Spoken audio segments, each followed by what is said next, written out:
తెలంగాణ రాష్ట్రం ములుగు జిల్లా దివ్యాంగులు ఆందోళన చెందకుండా ముందుకు సాగుతూ అన్ని రంగాల్లో రాణించాలి.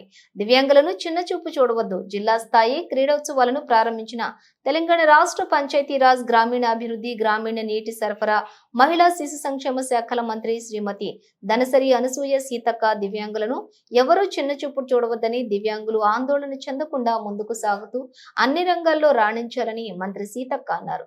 శనివారం ములుగు జిల్లా కేంద్రంలోని జూనియర్ కళాశాల మైదానంలో మహిళా అంతర్జాతీయ దివ్యాంగుల దినోత్సవం సందర్భంగా జిల్లా స్థాయి క్రీడోత్సవాలను జిల్లా కలెక్టర్ దివాకర్ టిఎస్, గ్రంథాలయాల చైర్మన్ రవిచంద్రలతో కలిసి మంత్రి జెండా ఊపి ప్రారంభించారు.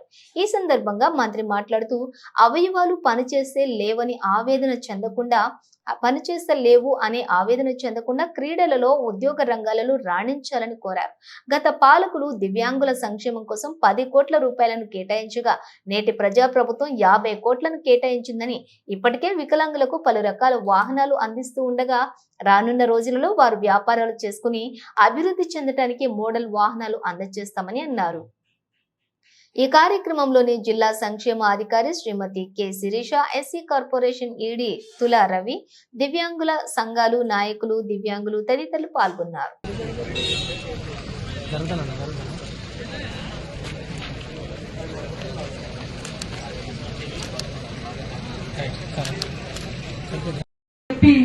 వాళ్ళను మరి చిన్న చూపు చూడడం కాకుండా వాళ్ళు ఆలోచించగలిగే శక్తి ఉన్నటువంటి వాళ్ళు ఉంటారు.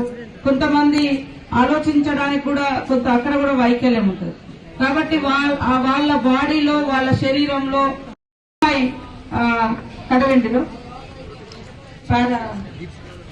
దీప్తిగా కూడా ఇంటర్నేషనల్ లో మరి ఛాంపియన్ గా ఆడి మన రాష్ట్రానికి గుర్తింపు తీసుకురావడం జరిగింది.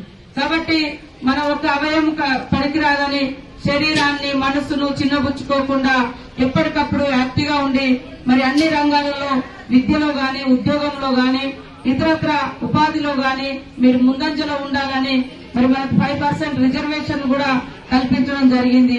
రేపు ఉద్యోగ ఉపాధి అవకాశాలతో పాటు సంక్షేమంలో కూడా మీకు తప్పకుండా ప్రత్యేకంగా దృష్టి పెట్టి చూడాలని చేయడం జరిగింది. అదే విధంగా జాబ్ పోర్టల్ కూడా మీరు ఎక్కడున్నా కూడా మీ యొక్క అర్హతను ఆ జాబ్ పోర్టల్ లో కనుక పెడితే మీకు సూట్ అయ్యే విధంగా, ఎక్కడ అది ప్రైవేట్ అయినా ప్రభుత్వంలో ఆ జాబులలోకి మిమ్మల్ని మరి ఎంటర్ చేసే విధంగా కూడా చేయాలని జాబ్ పోర్టల్ కూడా మన కోసం ప్రత్యేకంగా ఏర్పాటు చేయడం జరిగింది.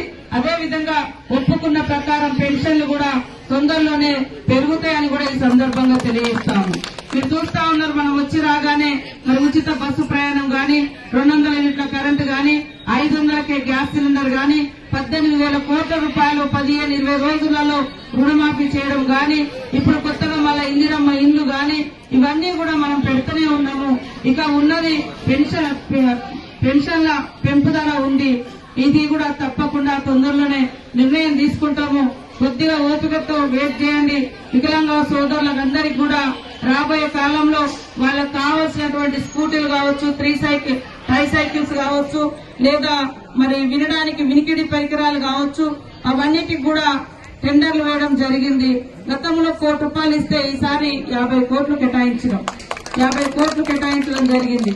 అదే కాకుండా మీరు చిన్న చిన్న వ్యాపారాలు కూడా కూర్చొని చేసుకుంటే ఒక సైకిల్ ఉంటది, అది ఆ సైకిల్ ని ఒక డబ్బలాగా మార్స్తాము. దాని మీద మీరు కూర్చొని మీరు ఎక్కడుంటే అక్కడే మీరు అనుకునేటువంటి వస్తువులను కూడా అమ్ముకునే విధంగా ఒక సిస్టాన్ని సెటప్ చేసి కూడా మా వికలాంగుల సోదరులకు, సోదరిమణులకు తొందరలోనే అందించడం జరుగుతుందని, మనం ఎక్కడ ఉంటే అక్కడ మన ఒక ఉపాధి లాగా బాక్స్ ఉంటుంది. దాంట్లో మీరు ఏం అమ్మదలుచుకుంటే అది అక్కడ పెట్టుకోవడానికి అవకాశం ఉంటది. అలాంటిది కూడా ఉంది. కొన్ని స్కూటీలు ఉన్నాయి, కొంత లోన్ ప్రాసెస్ అంటే ఏమైనా షాప్స్ పెట్టుకోవడానికి కానీ, ఇతరత్ర వాటికి కూడా హెల్ప్ చేయడానికి కూడా ఇవన్నీ కూడా ప్రవేశపెట్టడం జరిగింది. అవన్నీ కూడా తొందరలోనే మీకు అందజేస్తాం. మనం ఈసారి 3వ తారీఖు నాడు కూడా పెద్ద ఎత్తున డిజేబుల్ డే ఘనంగా నిర్వహించుకొని మిమ్మల్ని అందరినీ కూడా గౌరవించుకుంటూ మీ సమస్యలన్నీ కూడా పరిష్కరిస్తామని తెలియజేస్తూ ఈ అవకాశం ఇచ్చిన నాకు మీ అందరికీ పేరు పేరున నమస్కారాలు, ధన్యవాదాలు.